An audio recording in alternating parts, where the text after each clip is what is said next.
नमस्कार। स्वागत है आप सभी का आज की हिंदी पाठशाला में। हम पढ़ रहे थे क्या निराश हुआ जाए, हजारी प्रसाद द्विवेदी का निबंध। हम पहुंच चुके हैं पृष्ठ 37 पर।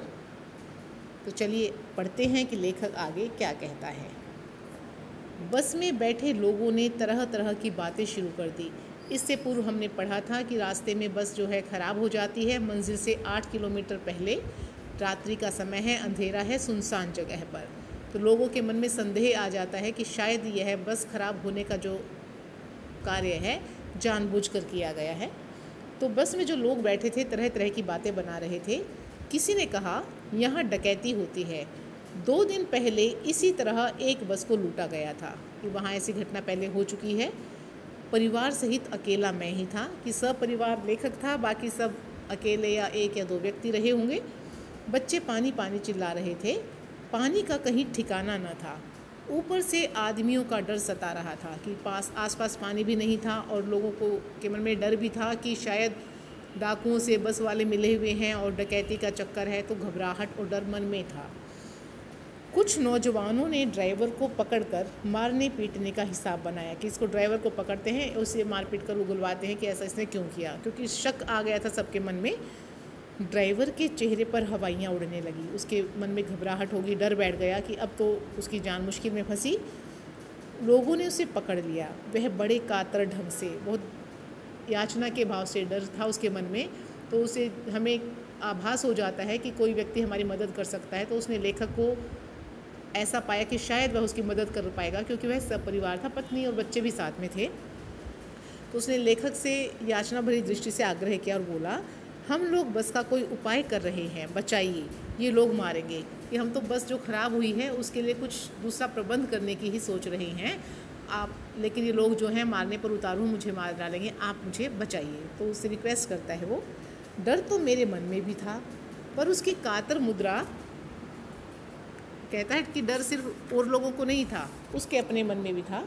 लेकिन उसकी याचना भरी मुद्रा को देखकर, उसके चेहरे को देखकर मैंने यात्रियों को समझाया कि मारना ठीक नहीं है, कि नहीं, हमें मारना नहीं चाहिए।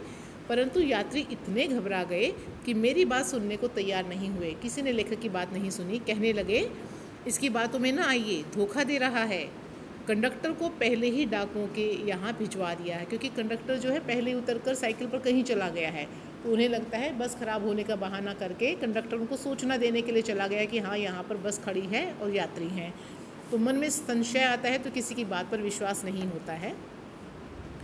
मैं भी बहुत भयभीत था, पर ड्राइवर को किसी तरह मारपीट से बचाया। 1.5-2 घंटे बीत गए, पर यह है कि उसने कोशिश की कि उसे मारा पीटा ना जाए। तो लोगों ने क्या किया कि उसे घेर कर वो खड़े हो गए। 1.5-2 घंटा बीत चुका था। मेरे बच्चे भोजन और पानी के लिए व्याकुल थे। अब बड़ा व्यक्ति तो फिर भी थोड़ा कंट्रोल कर लेगा, लेकिन बच्चों को भूख भी लगी थी, प्यास भी, तो बहुत परेशान थे। और मेरी पत्नी की हालत भी बुरी थी, उसकी पत्नी भी परेशान थी। लोगों ने ड्राइवर को मारा तो नहीं, मारपीट तो नहीं की, पर उसे बस से उतारकर एक जगह घेर कर रखा। घेर लिया कि कुछ भागने नहीं देंगे, कुछ अनहोनी होगी तो इसी को सबसे पहले पकड़ेंगे। कोई भी दुर्घटना होती है तो पहले ड्राइवर को समाप्त कर देना उन्हें उचित जान पड़ा। दुर्घटना, उन्हें डर जो था मन में कि डाकू आएंगे या कुछ लूटपाट होगी, इस तरह का। मेरे गिड़गिड़ाने का कोई विशेष असर नहीं पड़ा, कि जो उसने रिक्वेस्ट की लेखक ने ड्राइवर की तरफ से, उसे लोगों ने उस पर विशेष ध्यान नहीं दिया। इसी समय क्या देखता हूँ कि एक खाली बस चली आ रही है और उस पर हमारा बस कंडक्टर भी बैठा हुआ है। कि खाली बस और साथ में कंडक्टर जो गया था साइकिल पर, वो उसके पर बैठा हुआ है। उसने आते ही कहा, अड्डे से नई बस लाया हूँ, इस बस पर बैठिए।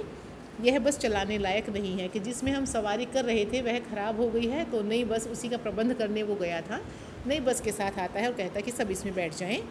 फिर मेरे पास एक लोटे में पानी और थोड़ा दूध लेकर आया और बोला, पंडित जी, बच्चों का रोना मुझसे देखा नहीं गया, वहीं दूध मिल गया, थोड़ा लेता आया। तो उसे लगा कि बच्चों को, क्योंकि जब वो गया तो बच्चे उस समय भी परेशान थे, भूखे थे, तो उसने उसे देख लिया था। तो जब वह बस अड्डे वापस गया था बस लेने, तो रास्ते में दूध भी उसने ले लिया। यात्रियों में फिर जान आई। अब उनका डर दूर हुआ कि ये तो सही था, झूठ नहीं बोल रहे थे, कोई डकैती का प्लान नहीं था। तो वो उनकी जान में जान आती है। सब ने उसे धन्यवाद दिया, उन्हें सबको अपने निश्चित रूप से उन्हें अपनी गलती का एहसास हुआ, उसे उनका आभार व्यक्त किया कि आपने हमारे लिए इतना किया, धन्यवाद दिया। और ड्राइवर से माफ़ी भी मांगी क्योंकि उन्होंने दुर्व्यवहार किया था ड्राइवर के साथ। और 12 बजे से पहले ही सब लोग बस अड्डे पहुंच गए कि रात्रि के 12 बजे से पहले बस अड्डे जहां उन्हें जाना था पहुंच चुके थे।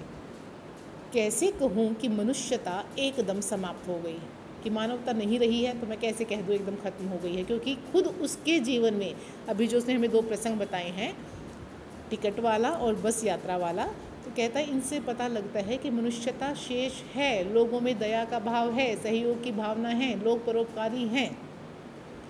कैसे कहूँ कि लोगों में दया माया रह ही नहीं गई।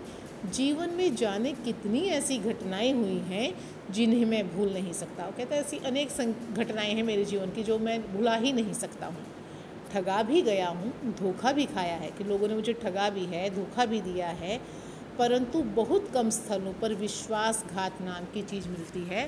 लेकिन ऐसा बहुत कम हुआ है कि किसी ने विश्वास बनाकर उसे तोड़ा हो। केवल उन्हीं बातों का हिसाब रखो जिनमें धोखा खाया है तो जीवन कष्टकर हो जाएगा। कि सिर्फ हम वही बातें, नकारात्मक सोच वाली बातें कि किसी ने हमें धोखा दिया था, हम पूरा जीवन याद रखते रहें तो जीवन में दुख ही दुख है, कष्ट ही मिलता रहेगा, हम सुखी या खुशी का अनुभव नहीं कर पाएंगे। परंतु ऐसी घटनाएं भी बहुत कम नहीं हैं जब लोगों ने अकारण सहायता की है, निराश मन को ढाढ़स दिया है और हिम्मत बंधाई है। वो कहता है ऐसी भी बहुत घटनाएं हैं जब बगैर अपने किसी लाभ के लिए, बिना स्वार्थ के लोग दूसरे की मदद को आगे बढ़ते हैं। कोई उदास बैठा है, निराश हो गया है तो उसको ढाढ़स बंधाते हैं, तसल्ली देते हैं, कोई बात नहीं आप कर पाओगे, उसकी हिम्मत बंधाते हैं कि फिर से कोशिश करो, आप सफल हो सकते हैं। बहुत सारी घटनाएं हम अपने दिन प्रतिदिन के जीवन में देखते हैं। कविवर मतलब श्रेष्ठ जिन्हें कवि माना गया, कविवर की उपाधि दी गई, रविंद्रनाथ ठाकुर ने अपने प्रार्थना गीत में भगवान से प्रार्थना की थी। उनका जो प्रार्थना गीत है वो क्या भगवान से आग्रह करते हैं, रिक्वेस्ट करते हैं, प्रार्थना करते हैं कि संसार में केवल नुकसान ही उठाना पड़े, कि अगर मुझे केवल नुकसान भी मिल रहा हो, केवल नुकसान, धोखा ही खाना पड़े या सिर्फ मुझे धोखे मिल रहे हैं, तो भी ऐसी स्थिति में भी, ऐसे अवसरों पर भी, हे प्रभु, हे भगवान, मुझे ऐसी शक्ति दो कि मैं तुम्हारे ऊपर संदेह ना करूं, कि मैं तुम्हारे ऊपर कोई शक ना करूं। ऐसे कोई परिस्थिति प्रतिकूल भी आती है तो मैं किसी भी तरह के संशय आपके लिए अपने मन में ना रखूं। मनुष्य की बनाई विधियां गलत नतीजे तक पहुंच रही हैं, कि जो भी मनुष्य ने चीज़ें बनाई हैं या कोई नियम बनाए हैं उनमें त्रुटियां रह गई हैं, उनके गलत परिणाम सामने आ रहे हैं, तो इन्हें बदलना होगा, तो उनमें सुधार की आवश्यकता है। वस्तुतः वास्तव में आए दिन इन्हें बदला ही जा रहा है, इनमें परिवर्तन किए जा रहे हैं। जहां आवश्यकता है, ज़रूरत है, वहां सुधार किया जा रहा है, लेकिन अब भी आशा की ज्योति बुझी नहीं है। बेशक नकारात्मकता फैलाने वाली बहुत सी घटनाएं आसपास घट रही हैं, पर फिर भी आशा की ज्योत बरकरार है। मन आशावादी है क्योंकि हमारे आसपास ऐसी घटनाएं भी होती हैं जो परोपकार, दया आदि से ओतप्रोत हैं। महान भारतवर्ष को पाने की संभावना बनी हुई है, बनी रहेगी। कि हम जो कहते आए हैं कि हमारा भारत महान है, तो वह संभावना, बेशक कितनी घटनाएं नकारात्मकता वाली हैं, फिर भी उसकी संभावना अभी भी है कि हमारा भारतवर्ष महान था, महान है, अभी भी है और आगे भी रहेगा। कमियां हैं, हम उन्हें दूर करेंगे और यह संभावना हमेशा रहेगी कि भारत महान है। मेरे मन, अपने मन को संबोधित करते हुए लेखक कहते हैं कि हे मेरे मन, निराश होने की ज़रूरत नहीं है, क्योंकि उसके खुद के जीवन में ऐसी घटनाएं हैं जो परोपकार से भरी हैं, हम सबके जीवन में हैं। तो जब मानवीय मूल्य शेष हैं तो हम निराश क्यों हों। तो वो कहता है निराश होने की कतई आवश्यकता नहीं है, आशावादी रहो। गलत को हम गलत कह रहे हैं, इसका मतलब है मानवीय मूल्य शेष हैं। तो इसलिए शीर्षक रखा, क्या निराश हुआ जाए? बिल्कुल नहीं, क्योंकि आशा का दामन हम सदा थामे रहेंगे और उस सद्विचार और अच्छे कार्यों की घटनाएं, प्रसंग हमारे आसपास बहुत सारे हैं, बस ध्यान से उन्हें देखने की और उन पर अमल करने की आवश्यकता है। तो यहाँ यह पाठ समाप्त होता है। धन्यवाद।